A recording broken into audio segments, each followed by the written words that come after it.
Prayers for the president. The American pastor released from prison in Turkey is back home, what he said when he visited the White House. Sex abuse fallout. The Attorney General who oversaw the Pennsylvania grand jury report on abuse reacts after Pope Francis accepts the resignation of Cardinal Donald Worrell. Statewide probe. What a Senate candidate in Missouri is saying about the investigation into clergy abuse. And celebrations at the Vatican. 70,000 people attend the Mass for the 7 newest saints. We'll have a report from Rome. On EWTN News Nightly for Monday, October 15th, 2018.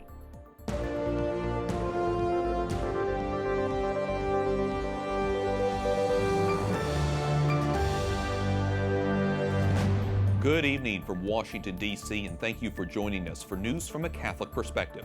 I'm Wyatt Goolsby, in for Lauren Ashburn. President Donald Trump is dispatching Secretary of State Mike Pompeo to Saudi Arabia to investigate the disappearance of a journalist who contributes to the Washington Post. I've asked Secretary of State Mike Pompeo to immediately get on a plane, go to Saudi Arabia, go to other places if necessary, which he probably will, but with regard to this, go to Turkey if necessary. The president says he spoke with Saudi Arabia's king, who denies any knowledge of what happened to Jamal Khashoggi. Turkish officials believe Saudi agents killed and dismembered the journalist after he entered the kingdom's consulate in Istanbul. A little later in the show, we'll have more on the missing journalist and analysis from Secretary Pompeo's trip. The President and First Lady left Washington and headed to Florida to survey the damage from Hurricane Michael.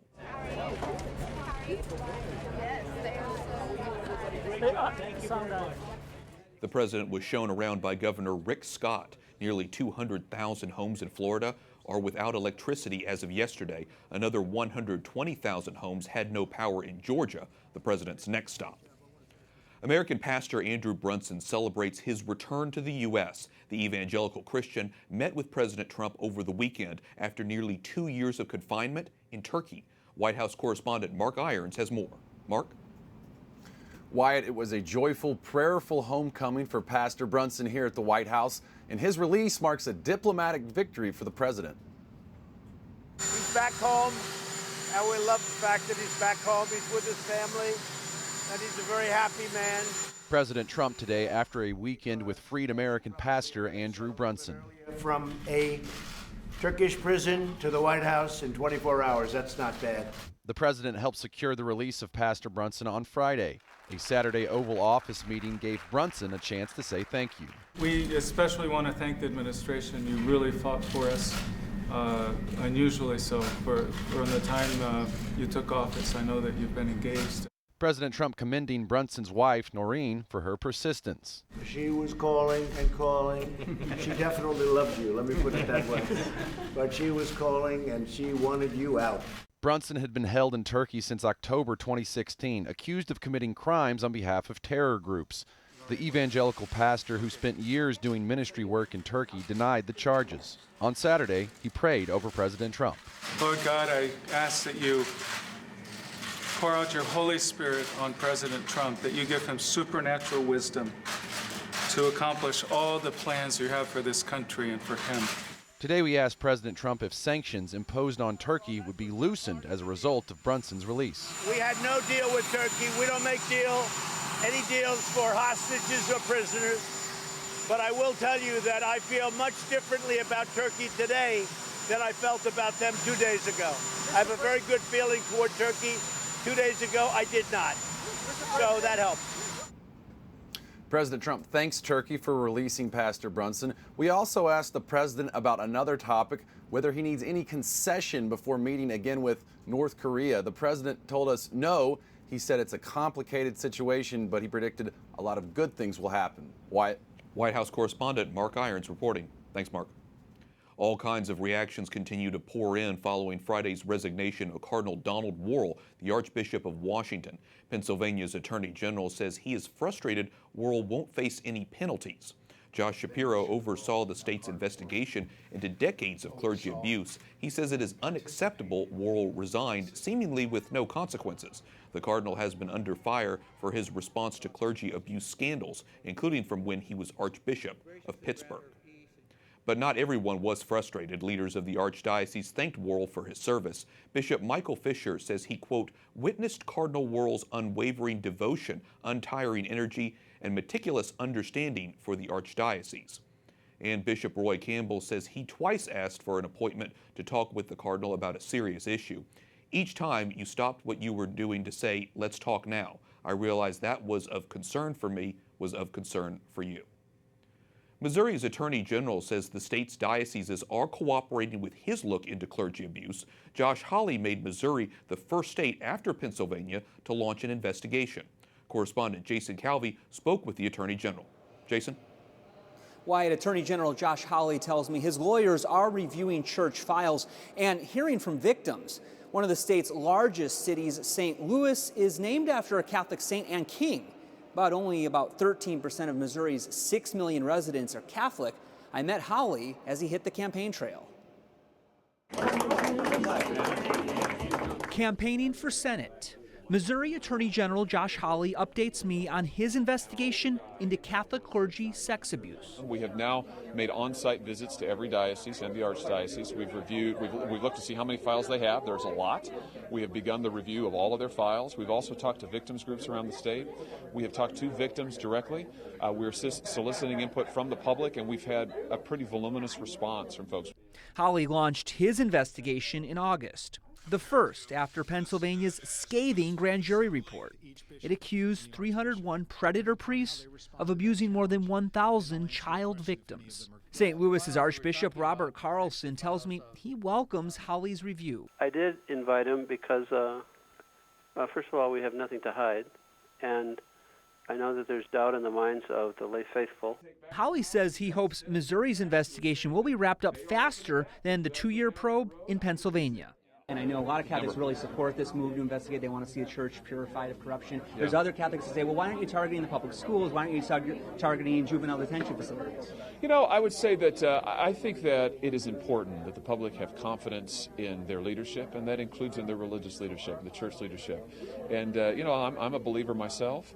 And I think what the Archbishop said, Archbishop Carlson, in saying that he wants to see anybody who has committed a crime held to account.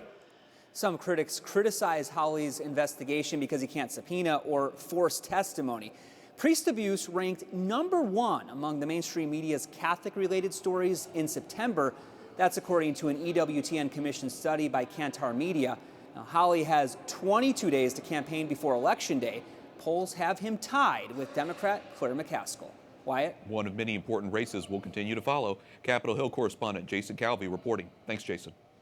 The Archdiocese of Boston will expand its sex abuse scandal to include all 3 of its seminaries. Cardinal Sean O'Malley says it comes as an effort to be transparent and accountable. St. John's Seminary has been under investigation since August after 2 seminarians filed abuse claims. The Archdiocese has not said if additional accusations have been brought forward about either of the other 2 seminaries. After years of war and bloodshed, 2 key Syrian border crossings were opened today.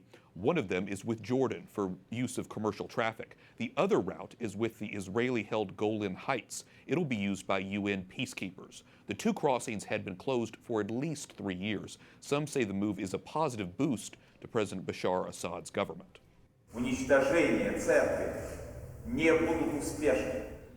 Patriarch Kirill, leader of the Russian Orthodox Church, denounces a decision that moves Ukrainian clerics one step closer to independence.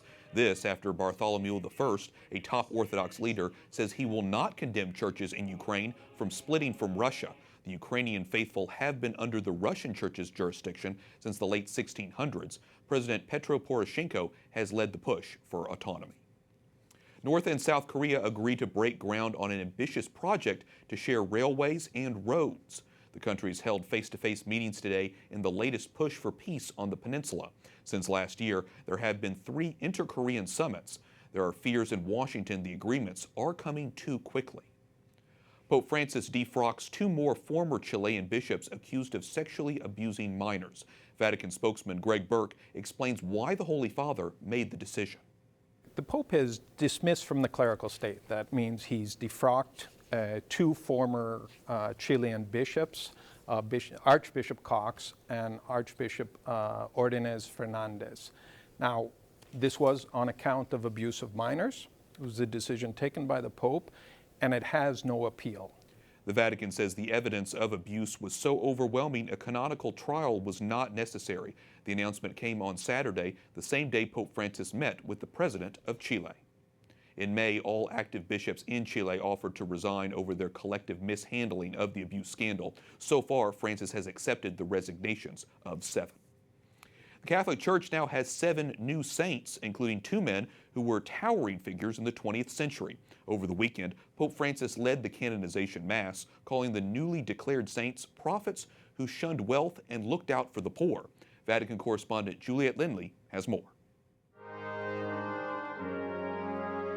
In front of 70,000 faithful in St. Peter's Square, Pope Francis declared Pope Paul VI and Archbishop Oscar Romero of El Salvador saints, along with 2 priests, 2 nuns, and a 19-year-old Italian. Francis wore the blood-stained rope belt Romero was wearing when he was gunned down in 1980, and he used Pope Paul VI's staff, chalice, and pallium vestment. Paul, who was Pope from 1963 to 78, presided over the Second Vatican Council. The landmark summit modernized the Church and implemented reforms. He's also known for his encyclical Humanae Vitae, which rejected artificial birth control. Relics of the 7 saints were on display, and tapestries adorned the facade of St. Peter's Basilica. One of the 7 is Maria Katharina Kasper of Germany. That humility, that putting herself aside and always trying to do what God wanted her to do, that's what she models to us. Some 5,000 Salvadoran pilgrims traveled to Rome to witness Mass, and tens of thousands more stayed up late to watch the celebration outside the San Salvador Cathedral, where Romero's remains are entombed. Romero's influence continues to resonate with El Salvador's youth as the country endures brutal gang violence. Juliet Lindley joins us now with more. Juliet, what influence did Oscar Romero and Pope Paul VI have on the Holy Father? Wyatt, Paul VI was Pope during Francis's formative years as a young priest in Argentina after he was ordained in 1969. The Holy Father called Paul a prophet of a church turned outwards in terms of caring for the poor, and Francis also has a personal connection to Romero. He declared the Archbishop a martyr for his outspoken criticism of the military oppression in El Salvador in the 1980s. And today, the Holy Father received pilgrims from El Salvador who came to Rome, and he told them this is an opportunity to send a message of peace to all the people of Latin America. And Pope Paul VI is known for presiding over Vatican II and for Humanae Vitae, his encyclical. That's right. Pope Paul VI oversaw the final sessions of the Second Vatican Council that opened up the Church to the world. It went from 1962 to 65, and in that landmark gathering, Wyatt, the bishops agreed to reforms that led to the Mass being celebrated in local languages rather than in Latin. They also called for greater role for lay people and better relations with other faiths. But Wyatt, Paul is perhaps best known for Humanae Vitae, his document that reaffirmed the Church's teaching on marriage and family, and it rejected artificial contraception. Paul is also very important to Pope Benedict XVI. He made him a cardinal back in 1977. And speaking of the Pope Emeritus, Juliet, did Benedict XVI attend the canonization? White officials said that the 91-year-old was too weak to attend, but Francis did pay Benedict a visit at his residence inside the Vatican on Saturday evening, the night before the ceremony. Well, it's too bad he wasn't able to attend, but it's nice to see Francis and Benedict continuing their friendship. Juliet Lindley, EWTN News Nightly Vatican correspondent. Thanks so much. Thank you, Wyatt. Coming up, analysis on the president's response to the Saudi Arabian journalist who disappeared in Turkey. And basketball season is over, but the honors keep coming for a Catholic nun made famous by March Madness.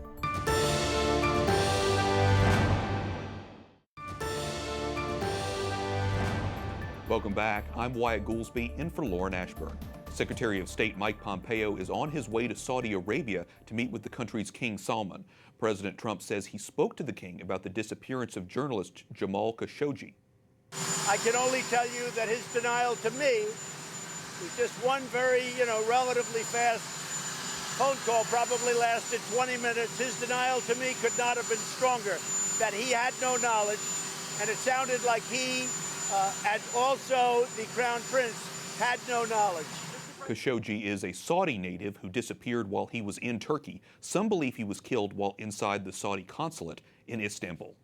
Joining me now is Amber Athey, media and breaking news editor for The Daily Caller. Amber, welcome back to the program. Thank you for having me. President Trump is sending Secretary of State Mike Pompeo to Saudi Arabia. The Saudis are denying any involvement in the disappearance of this journalist. So what is the diplomatic endgame here? What is Secretary and President hoping to accomplish? Look, what the President and Secretary Pompeo are trying to do here is, one, say that they take a tough stance against any regime that would be involved in killing or even just the disappearance of a journalist, which some intelligence has suggested that the Saudi government may have been involved here. On the other hand, they have to think about their alliance with Saudi Arabia. Saudi Arabia has been a longtime ally of the United States. They share intelligence, which is one of the most important aspects of that alliance.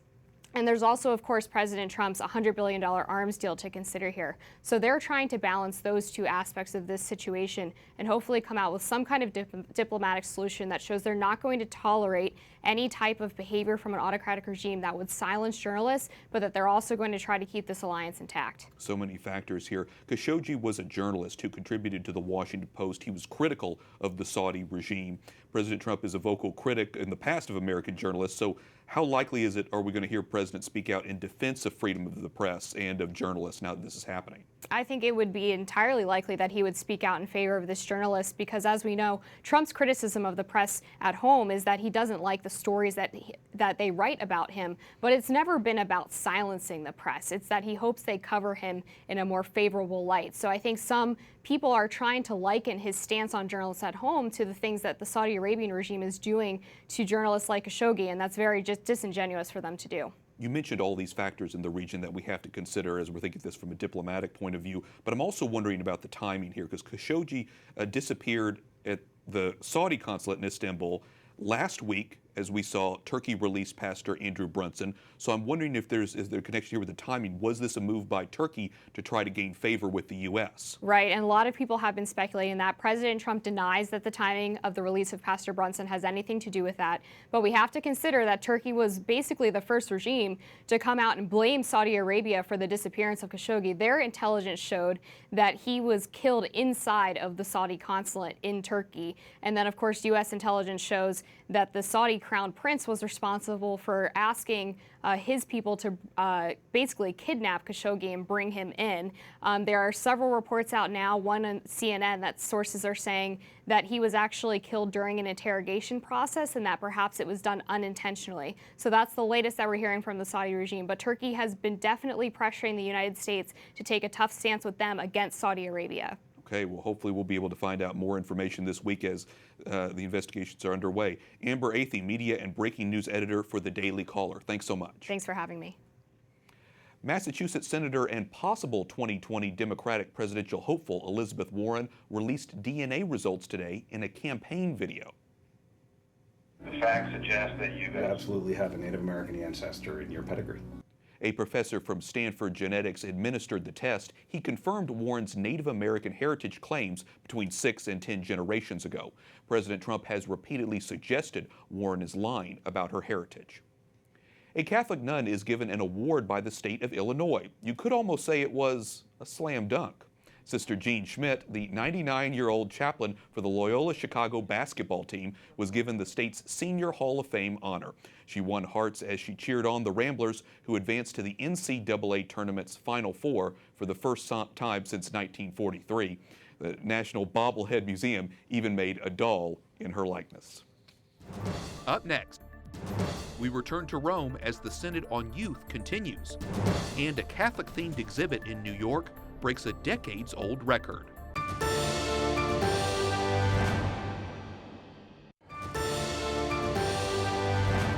Prince Harry and his wife, the Duchess of Sussex, are expecting their first child, due next spring. The Prince and Meghan Markle, an American, were married in May. Kensington Palace says the couple is delighted to share the happy news with the public. Welcome back. I'm Wyatt Goolsby, in for Lauren Ashburn. Bishops from all over the world are meeting in the Vatican to discuss young people and how the church can help them find their vocation. Senior EWTN contributor Dr. Matthew Bunson joins us from Rome. Matthew, this is the start of the third week of the Synod. The Vatican briefs the press every day. What was brought up today? Yeah, at the briefing today, Wyatt, we heard from a young lawyer from Chile who expressed her desire and her concerns that the Church treat with great respect and no discrimination those who are in minority groups. She included in that social groups, ethnic groups, and sexual groups, a clear reference to gays and lesbians.